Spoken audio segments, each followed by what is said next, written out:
मित्रों नमस्कार। भारत की जन भाषा, भारत संघ की राजभाषा, भारत की राष्ट्रभाषा एवं विश्व भाषा बनने की क्षमता रखने वाली भाषा हिंदी पर आज परिचर्चा कर रहे हैं। चूंकि सामने 14 सितंबर आ रहा है, अतः स्वाभाविक है कि राजभाषा हिंदी पर परिचर्चा हो। 14 सितंबर 1949 को भारत संघ के राजभाषा के तौर पर हिंदी स्वीकृत की गई थी और तब से आज तक एक लंबा कालखंड बीत चुका है। तो आइए परिचर्चा आरंभ करते हैं। मैं शिवानंद मिश्र, पुस्तकालय अध्यक्ष, केंद्रीय विद्यालय इफको गांधीधाम से यह प्रस्तुति आपके समक्ष प्रस्तुत कर रहा हूं। सबसे पहले मैं हिंदुस्तान अखबार में नेट पर छपे एक प्रतिवेदन से शुभारंभ करूंगा। आइए देखते हैं हिंदी की क्या स्थिति है। 2018 में छपा है, सितंबर में 13 सितंबर को आलेख, परंतु आज भी समीचीन है। 2020 में भी एक बार देखें हिंदी की बारे में कुछ तथ्यात्मक जानकारियां, तब आगे बढ़ता हूं। भारत की राष्ट्रभाषा हिंदी दुनिया में दूसरी सबसे अधिक बोले जाने वाली भाषा है। बहुभाषी भारत के हिंदी भाषी राज्यों की आबादी 46 करोड़ से अधिक है। 2011 की जनगणना के अनुसार भारत की 1.2 अरब आबादी में से 41.03% की मातृभाषा हिंदी है। हिंदी को दूसरी भाषा के तौर पर इस्तेमाल करने वाले अन्य भारतीयों को मिला लिया जाए तो देश के लगभग 75% लोग हिंदी बोल सकते हैं। भारत के इन 75% हिंदी भाषियों सहित पूरी दुनिया में तकरीबन 80 करोड़ लोग ऐसे हैं जो इसे बोल या समझ सकते हैं। ध्यान दें, 2018 के आंकड़े में बोल रहा हूं। भारत के बाहर हिंदी जिन देशों में बोली जाती है उनमें Pakistan, Bhutan, Nepal, Bangladesh, Sri Lanka, Maldives, Myanmar, Indonesia, Singapore, Thailand, चीन, जापान, ब्रिटेन, जर्मनी, न्यूजीलैंड, दक्षिण अफ्रीका, मॉरिशस, यमन, युगांडा और त्रिनिदाद एंड टोबैगो, कनाडा आदि में बोलने वालों की अच्छी खासी संख्या है। इसके अलावा इंग्लैंड, अमेरिका, मध्य एशिया में भी इसे बोलने और समझने वाले अच्छे खासे लोग हैं। 2001 की भारतीय जनगणना में भारत में 4.22 करोड़ 4,22,48,642 लोगों ने हिंदी को अपनी मूल भाषा बताया। भारत के बाहर हिंदी बोलने वाले संयुक्त राज्य अमेरिका में 6,48,983, मॉरिशस में 6,85,170, दक्षिण अफ्रीका में 8,90,292, यमन में 2,32,760, युगांडा में 1,47,000, सिंगापुर में 5,000, नेपाल में करीब 8 लाख, न्यूजीलैंड में 20,000, जर्मनी में 30,000 है। ये देखिए, हिंदी के बढ़ते प्रभाव को देखते हुए सरकार की ओर से हिंदी को संयुक्त राष्ट्र की आधिकारिक भाषा बनाने के लिए प्रयास किए जा रहे हैं। वैसे यूनेस्को की 7 भाषाओं में हिंदी पहले से ही शामिल है। अब जरा विश्वविद्यालयों में स्थिति को देखते हैं। विभिन्न देशों के 91 विश्वविद्यालयों में हिंदी चेयर है। इसके बढ़ते रुतबे की वानगी यही है कि आज चीन के 6, जर्मनी के 7, ब्रिटेन के 4, अमेरिका के 5, कनाडा के 3 और रूस, इटली, हंगरी, फ्रांस तथा जापान के 2 विश्वविद्यालयों सहित तकरीबन 150 विश्वविद्यालयों के पाठ्यक्रमों में यह किसी न किसी रूप में शामिल है। तो यह तो एक 2018 के अनुसार मैंने एक तथ्यात्मक जानकारी प्रस्तुत की। आज तो बहुत आगे ही बढ़ी होगी हिंदी। तो आइए हिंदी दिवस का, हिंदी पखवाड़े का शुभारंभ हम भारतेंदु जी की इस कविता से करते हैं। निज भाषा उन्नति है, दोहाओं का संग्रह है। आइए मैं सस्वर 10 दोहे पढ़ देता हूँ, आनंद भी आएगा और लगेगा कि हिंदी दिवस का, हिंदी पखवाड़े का औपचारिक शुभारंभ हो रहा है। निज भाषा उन्नति है, भारतेंदु हरिश्चंद्र जी की ये दोहे। निज भाषा उन्नति है, सब उन्नति को मूल, बिन निज भाषा ज्ञान के मिटत नहीं है को शूल, मिटत नहीं है को शूल। अंग्रेजी पढ़ी के यद्यपि शब गुण होत प्रवीण, पै निज भाषा ज्ञान बिन, रहते हीन कीन, रहते हीन कीन। उन्नति पूरी है तब ही जब घर उन्नति हो, निज शरीर उन्नति किए, रहत मोह शब को, रहते मूढ़ शब को। निज भाषा उन्नति बिना, कबहु न होई है सोय। लाख उपाय अनेक यो, भले करो किनको, भलो करो किनको। एक भाषा एक जीव एक, मति सब के घर लोग, मति सब घर के लोग। तबे बनत है सब निशो,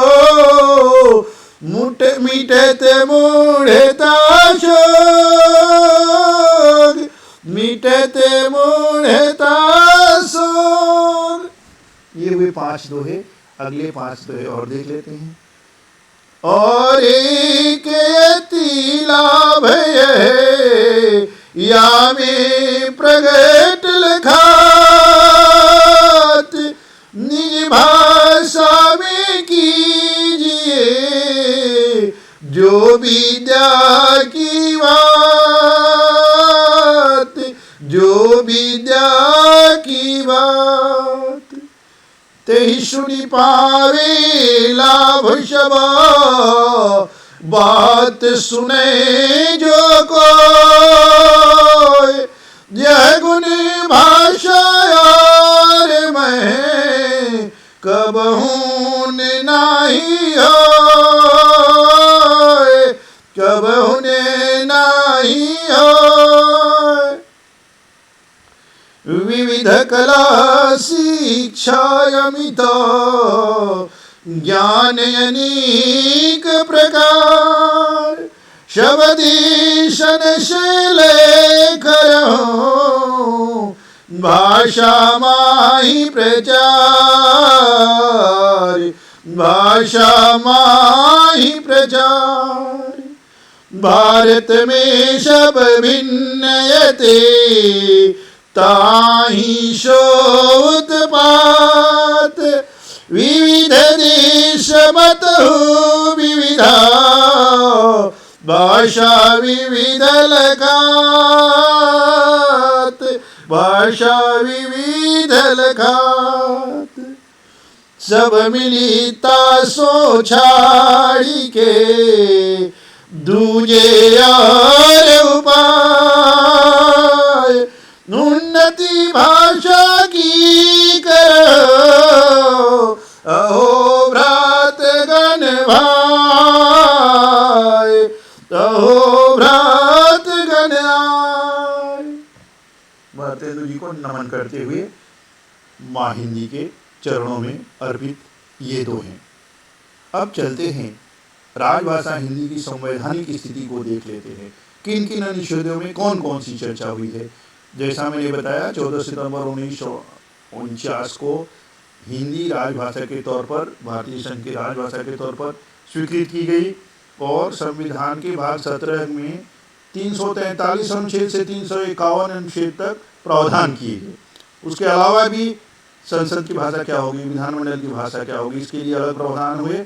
तो उन प्रावधानों पर एक हल्की झलक देखते चलते हैं। राजभाषा हिंदी, हिंदी की संवैधानिक स्थिति, अध्याय 1 संघ की भाषा, अनुच्छेद 120 अध्याय 1 संघ की भाषा, अनुच्छेद 120 संसद में प्रयोग की जाने वाली भाषा।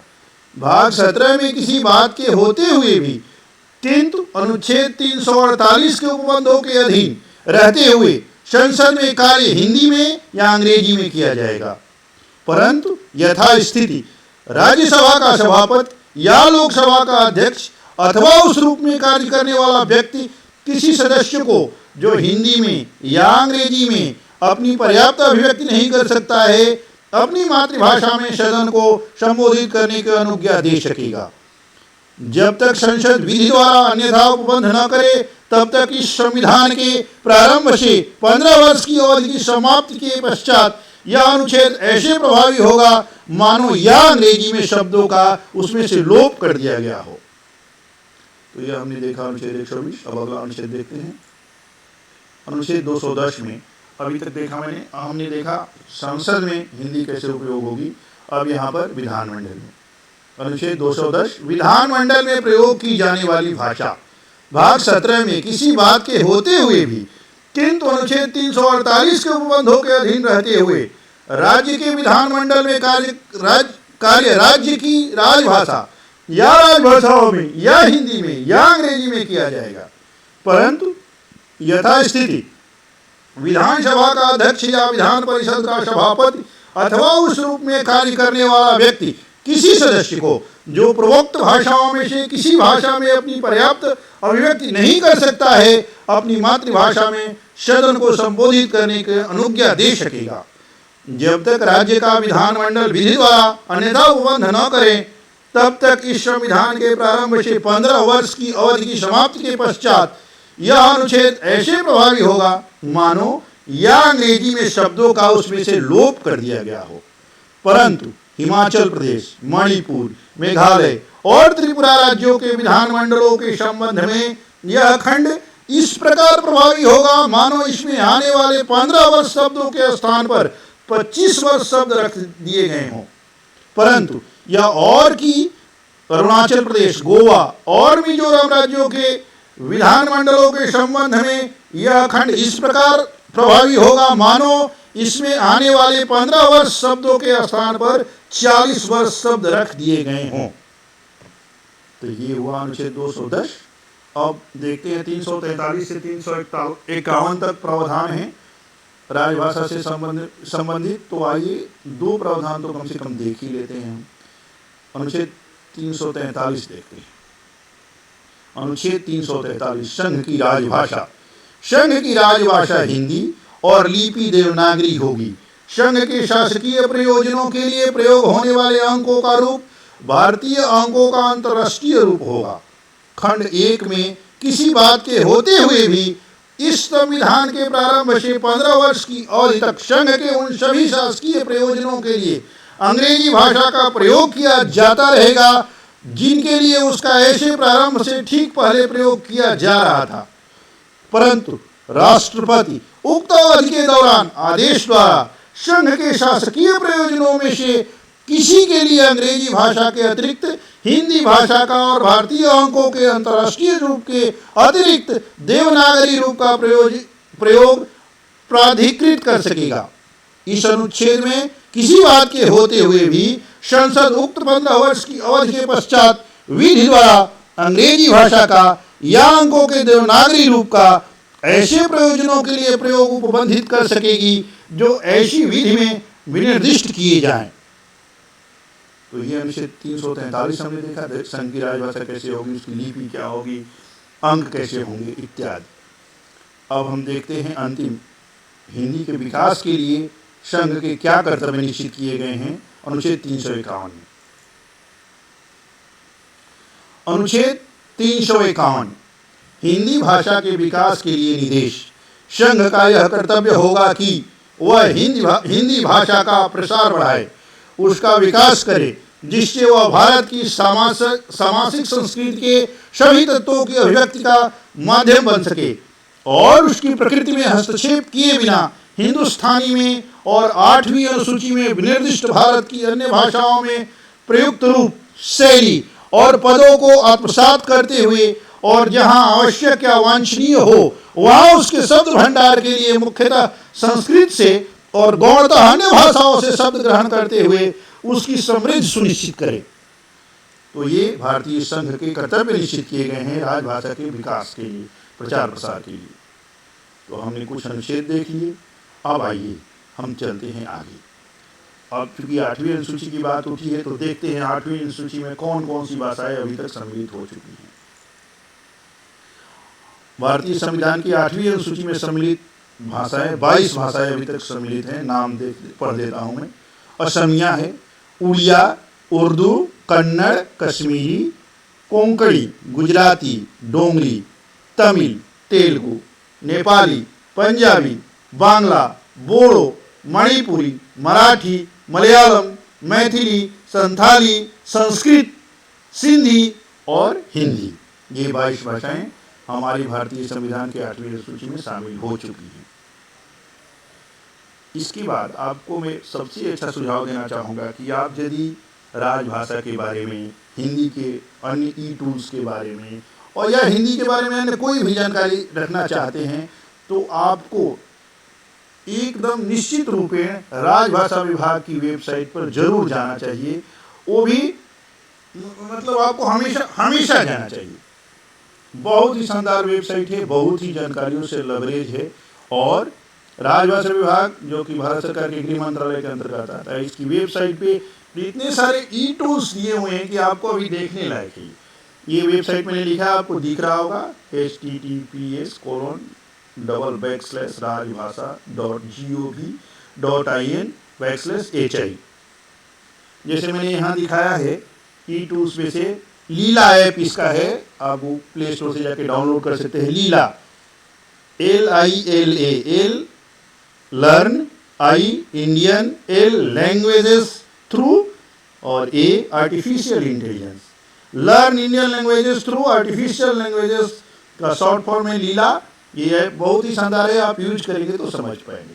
उसी तरह से इसमें कंठस्थ का मैंने फोटो लगाया हुआ है, कंठस्थ इसका ट्रांसलेशन मेमोरी है। इसके अलावा इसमें मंत्र का है, अनुवाद करने के लिए अंग्रेजी से हिंदी में।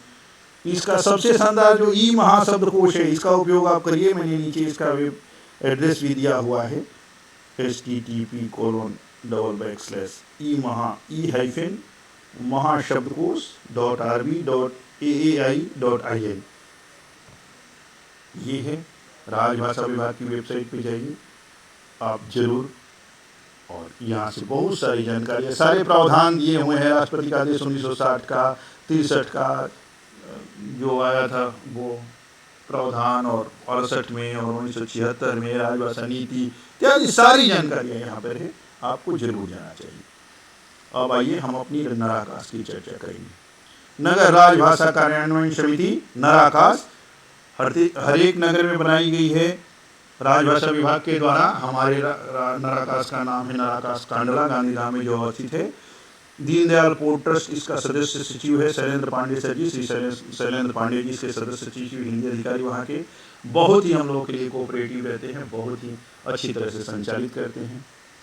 इसकी वेबसाइट पे आप अद्यतन जानकारी हमारी लीजिए, और दीनदयाल पोर्ट ट्रस्ट की वेबसाइट पर भी जाके आप नराकास कांडला के नाम से खोल सकते हैं। तो दोनों, ये नराकास का मैंने वेबसाइट दिया है जो दिया हुआ है राजभाषा की वेबसाइट पर। एक और विशेष बात बताना चाहूँगा, ये कांडला नराकास संवाहिका नाम से वार्षिक पत्रिका निकल रही है। पिछले साल निकली थी, इस साल भी निकली है।